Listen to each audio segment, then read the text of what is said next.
What's good, everybody? It's Mr. Composition, the MC that writes fiction, back at it with another leaks and spoilers video. This is for Jujutsu Kaisen chapter 252. Now, if you're new to the channel, make sure to leave a like, subscribe, notification bells on so you don't miss when I drop a new video on the road to 5 mother flipping K. Now, if you're not caught up on the manga, please go ahead and click out unless you don't mind spoilers. But if you're here for the mother flipping spoilers, let's get into it. All right, so this chapter is crazy, so make sure you stay to the end because I got some crazy GOJO copium that's out of this world. But this is thanks to Gojover on Twitter. He had they had to remove the leaks because, hey, everything that's been going on. But page one, Kusakabe says that, Yuta moved the coordinates of the barrier to a good spot. Make sure that everyone gets into a position so there's no blind spots. When a part of Yuta's barrier crumbles, Maki will go in. Don't miss the sign. And Inu's just like, I still think that more people should go inside the domain too.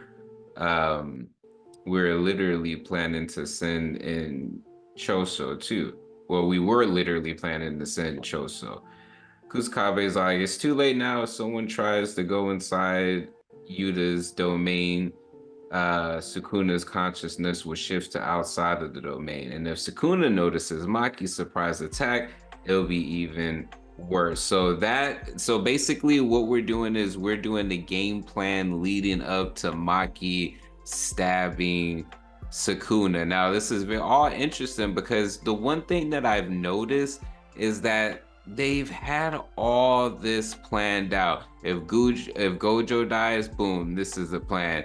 If freaking homie dies, boom, this is the plan. If Yudo's domain crumbles, boom, this is the plan. And so this is what makes my theory at the end of this video, I think, even much more sweeter. But we see Maki getting ready. Page 2, Kusakabe is like, I mean, there's only a couple of people here that can fight with the special grades.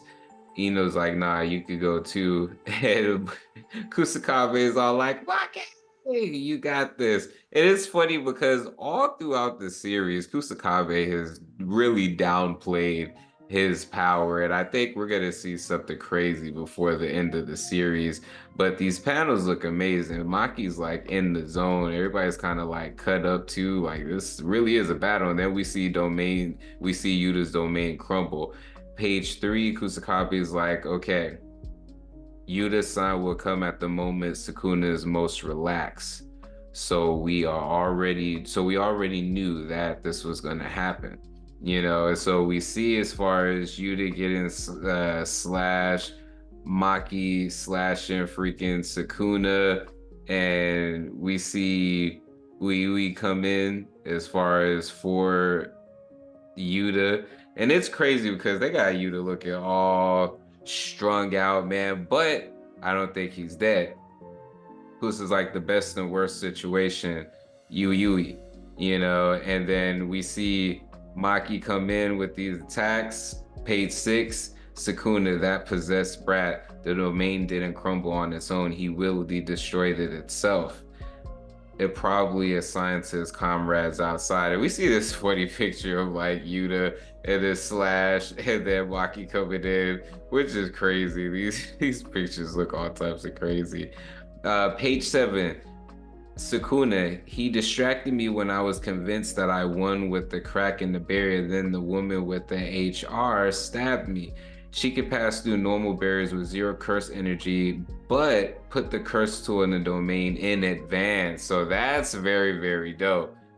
Sukuna also says that it heals slower compared to the other parts of my body. And the narrator says, when a person who can observe the soul cuts someone with split soul katana, you can't normally heal that wound with reverse curse technique.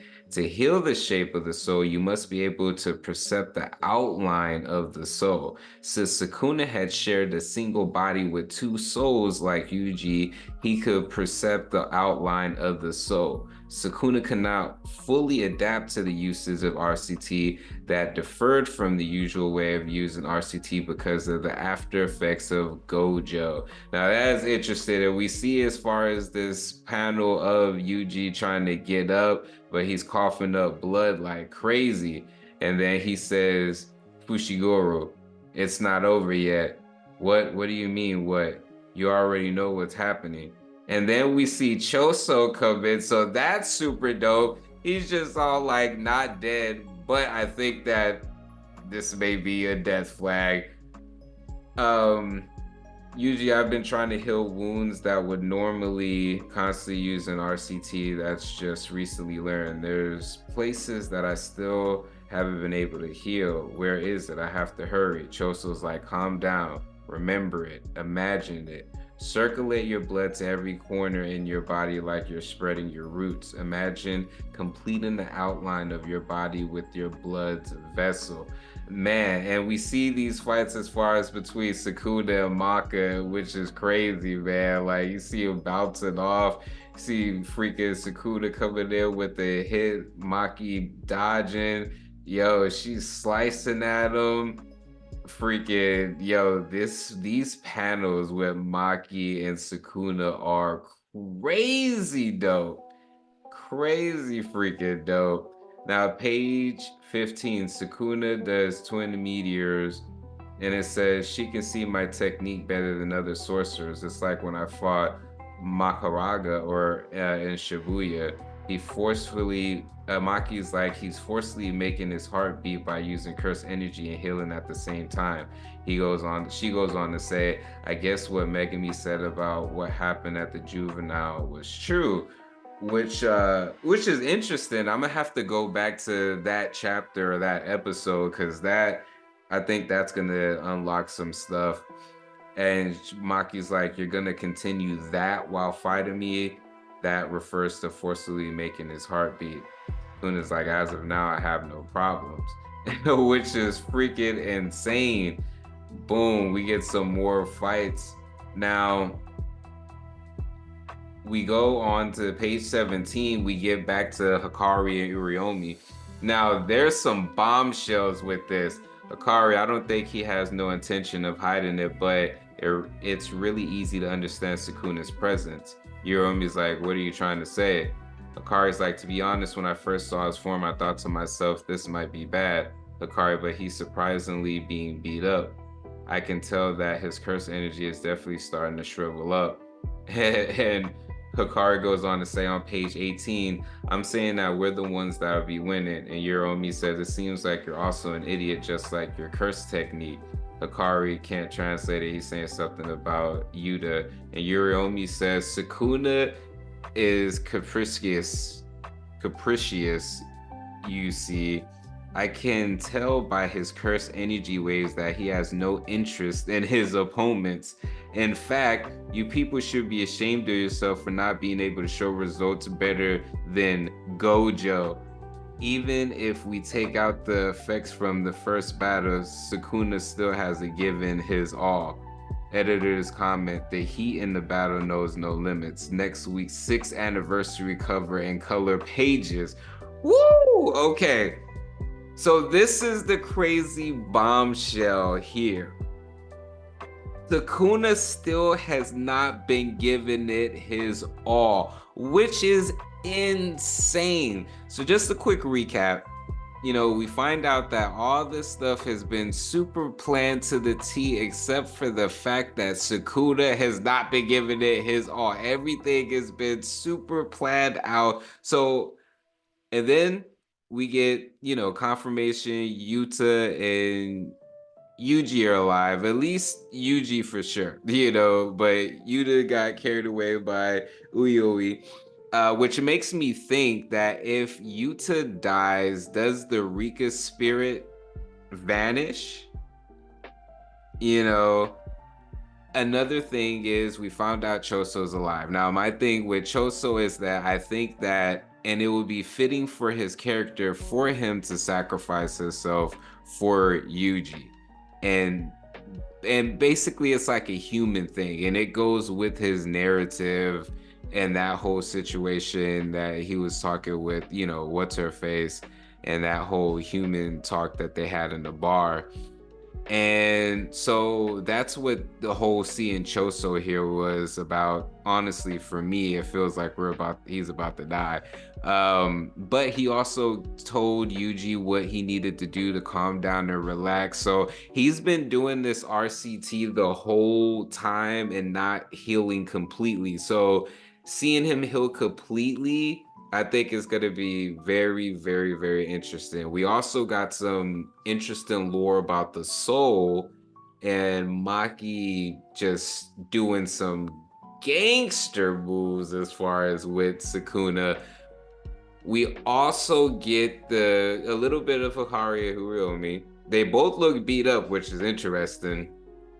And the fact that she's all like, you're an idiot, just like your curse technique, which is wild. So I don't know if things are about to like get even more crazier. Because again, this whole series, the good guys have been getting their butt kicked. So here's my little theory, my Gojo copium. If you made it to the end, here it is. So I think with Sukuna being so powerful, there's a few ways that Gege could go about this. He could go the Madara route where you just have this super powerful being, and the only way to defeat him is through a random plot. Or it's gonna be everybody that's left super jumping him, or I think this is the confirmation that Gojo has to come back. And when he comes back, instead of him going about it alone, he's going to go about it with all of his students. So I think that everyone who pretty much got murked, except for a homie that may be incinerated, dang, I can't even remember his name now with the freaking flames that he didn't even show his body because he got filleted. But yeah, I think Gojo's going to come back because I don't know how they're going to beat Sukuna.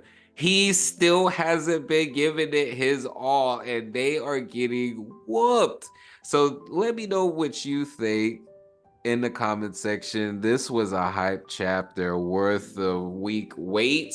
And plus, we got the 6th anniversary next week, color pages and cover. Man, that's gonna be super dope. But hey guys, it's Mr. Composition MC that writes fiction, back at it with another video. Make sure to like, subscribe, notification bells on so you don't miss when I drop a new video. And I do music, I do stories, comics, and if you want to support your boy, check out the description. I just released a one-shot manga style comic called Eclipse City. It was made in 24 hours using AI. So if you want to check that out, read it for free, link in the description, as well as my album Tame Chaos, just released in January, and my other books and comics. So yeah, appreciate y'all. Peace.